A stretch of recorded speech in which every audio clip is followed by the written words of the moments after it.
दोस्तों आज की सबसे बड़ी खबर वायरल हो रही है। सोचिए, सबसे बड़ी खबर यह है कि चुनाव आयोग को 17,000 लोगों ने मोदी के खिलाफ शिकायत दर्ज कराई है।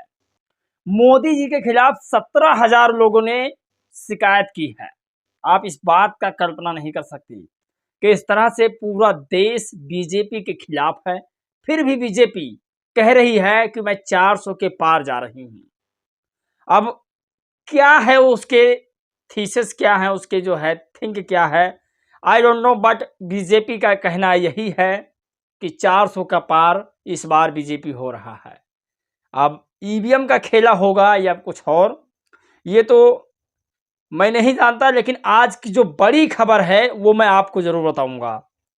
भाजपा के एक रोड शो में एक व्यक्ति सिर्फ जय श्री राम बोल देता है। सोचिए, आप कल्पना नहीं कर सकते फिर उसके साथ क्या होता है, इसे हमें जानना चाहिए। सिर्फ जय श्री राम बोलने से, वो भी भाजपा की रैली में, जो हश्र हुआ है उसका, अगर कोई गरीब आदमी होता तो वो रोते रोते पागल हो जाता। इस बात का आप कल्पना नहीं कर सकते। और रूबका लियाकत मुसलमानों की सबसे बड़ी हितैषी बनती हैं, लेकिन मुसलमानों के साथ जो हो रहा है उसको लेकर के रूबका लियाकत के कानों में जूं तक नहीं रेंगती है। इसके बारे में साफ साफ जैकी यादव ने लिखा, जो आपको बताएंगे। बड़ी खबर आज की ये है कि आज तक वालों ने बीएसपी के तमाम प्रत्याशियों के आगे पीछे घूमना शुरू कर दिए हैं। मायावती जी को जनवरी फरवरी मार्च अप्रैल कोई जानता ही नहीं, जनवरी फरवरी मार्च तक, और जैसे ही अप्रैल लगता है बिना बहन जी के नाम से कोई चैनल शुरू ही नहीं होता है। तो ऐसे तमाम आज की खबर है जिस पर बातचीत करेंगे। चलिए आज की वीडियो शुरू करते हैं। नमस्कार दोस्तों, मैं हूं पराग और आप सभी का स्वागत है हमारे एक नए एपिसोड में।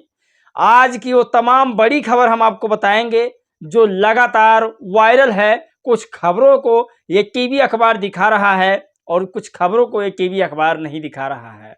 खुशी की बात यह है कि बहन जी की रैलियों को अब आज तक वाले कवर करने लगे हैं। ये सबसे बड़ी बात है, सबसे खुशी की बात है कि बहुजन समाज पार्टी की भी रैलियों को बीजेपी वाले, ये जो है माफ कीजिएगा, ये जो आज तक वाले हैं ये कवर करने लगे हैं। और बड़ी खबर यह है कि हैदराबाद से जो बीजेपी के उम्मीदवार थी माधवी लता के खिलाफ एफआईआर दर्ज हो गया है। अब एफआईआर क्यों दर्ज हुआ है वो हम आपको बताएंगे इस वीडियो में। उनकी गिरफ्तारी हुई है, नफरत फैलाने की वजह से उन्हें गिरफ्तार किया गया है। क्या बीजेपी के जितने भी नेता हैं वो सिर्फ और सिर्फ नफरत फैलाने का काम करते हैं या फिर कुछ और? इस वीडियो में वो तमाम चीजें हम जानेंगे और तमाम चीजों पर चर्चा करेंगे जो बहुजन समाज के लिए बहुत जरूरी है। और खबर तमाम वायरल हो रही है और बीजेपी को अच्छे से पता है कि इस बार उसका सीधा मुकाबला सिर्फ और सिर्फ बहुजन समाज पार्टी से हो रहा है। तभी इस बार बीजेपी बौखलाई हुई है। बीजेपी को लग रहा है कि दलित और मुस्लिम का गठजोड़ हो रहा है और इसका सीधा नुकसान बीजेपी को होगा। इसीलिए बीजेपी के जो सबसे बड़े और अपने आप को सम्मानित नेता कहते हैं नरेंद्र मोदी जी, वो सीधा मुस्लिम कार्ड खेल रहे हैं, मुसलमानों की नाम लेकर राजनीति कर रहे हैं।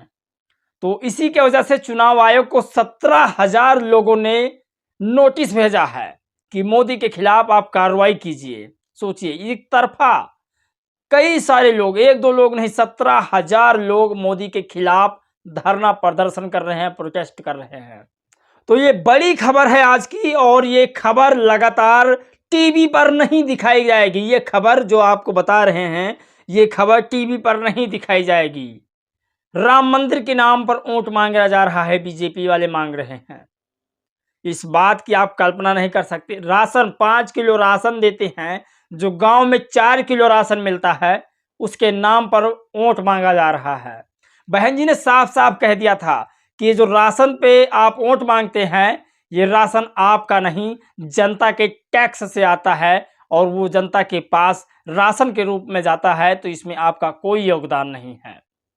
आज तमाम खबर है जो आपको एक एक खबर सुनाने की मैं कोशिश करूंगा। पहली खबर की शुरुआत करें। गौरवपाल ने लिखा कि चुनाव आयोग ने मोदी के सांप्रदायिक भाषण पर प्रतिक्रिया देने से मना कर दिया। 17,000 लोगों ने चुनाव आयोग को मोदी जी के भाषण की शिकायत की थी। जिसने नौकरी दी उसके खिलाफ कोई कार्रवाई कैसे कर सकता है? अपने पेट पे लात थोड़ी ना मारेगा, ये गौरवपाल जी का कहना है।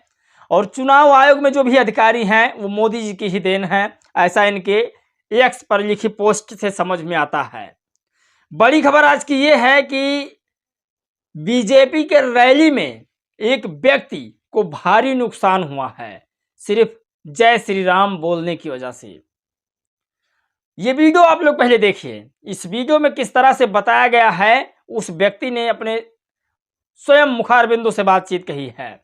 सुनिए वीडियो। भाई साहब मैं वहां बैठा हुआ था दुकान पर, मैं सामने चला गया, गोविंद जी का आदर था काफिला।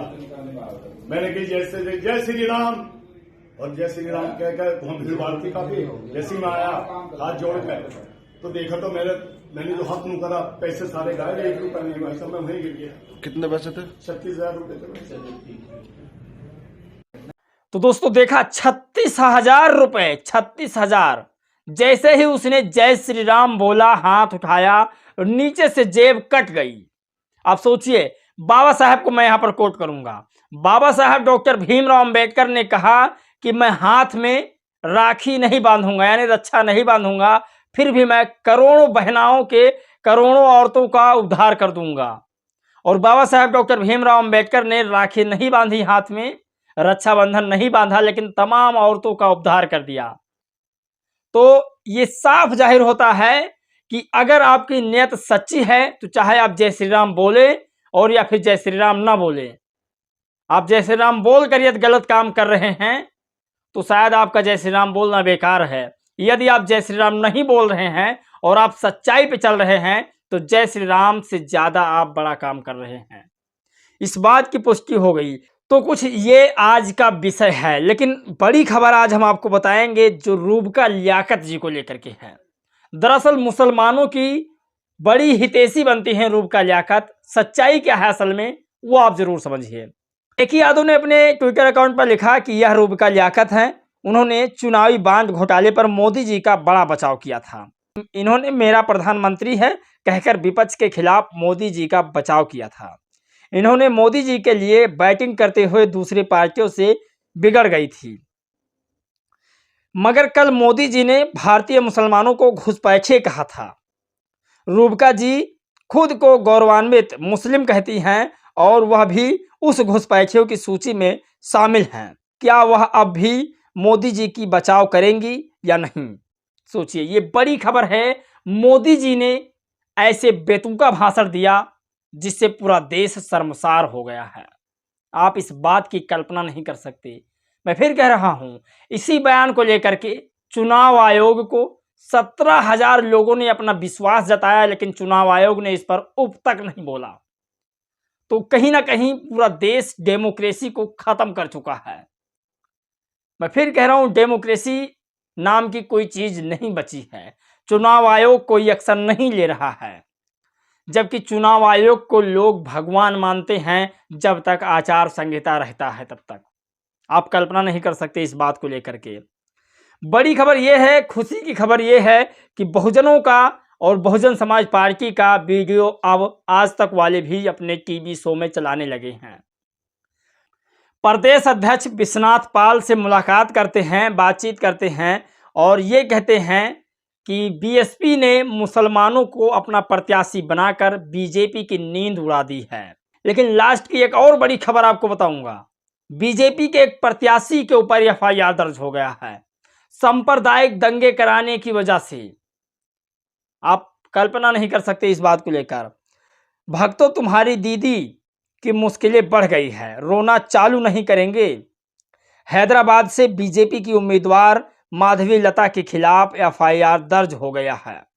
उन पर आरोप है कि उन्होंने एक जुलूस के दौरान एक पूजा स्थल पर तीर निकालकर उसे चलाने का इशारा किया था। इसी नफरतवादी की गिरफ्तारी होनी चाहिए कि नहीं? सोचिए, इसे भानुनंद ने अपने एक्स अकाउंट पर डाला है। आप लोग चाहें तो चेक कर सकते हैं।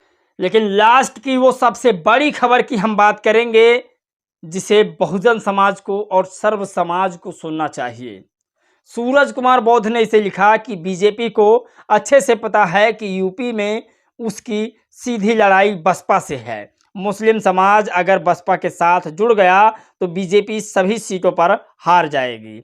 इसी डर से मोदी जी ने हिंदू मुसलमान कार्ड खेलना शुरू कर दिया है, ताकि मुस्लिम सपा कांग्रेस का वोट, जिससे बीजेपी आसानी से जीत जाए। सोचिए, ये तमाम जो साजिश बीजेपी का इस बार है वो आप समझिए।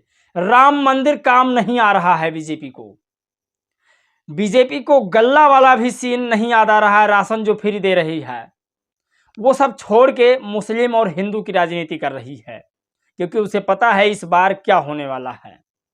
और पहले फेज का जो चुनाव हुआ 7 सीटों पर, उसे साफ जाहिर हो गया है कि बीजेपी हार रही है चुनाव। खैर, आप लोगों को क्या लगता है, अपनी राय प्रतिक्रिया जरूर दीजिएगा। इस वीडियो में बस इतना ही। मिलेंगे एक और खबर, एक नए राजनीतिक मुद्दे, सामाजिक मुद्दों के साथ। तब तक के लिए जय भीम, नमो बुद्धाय।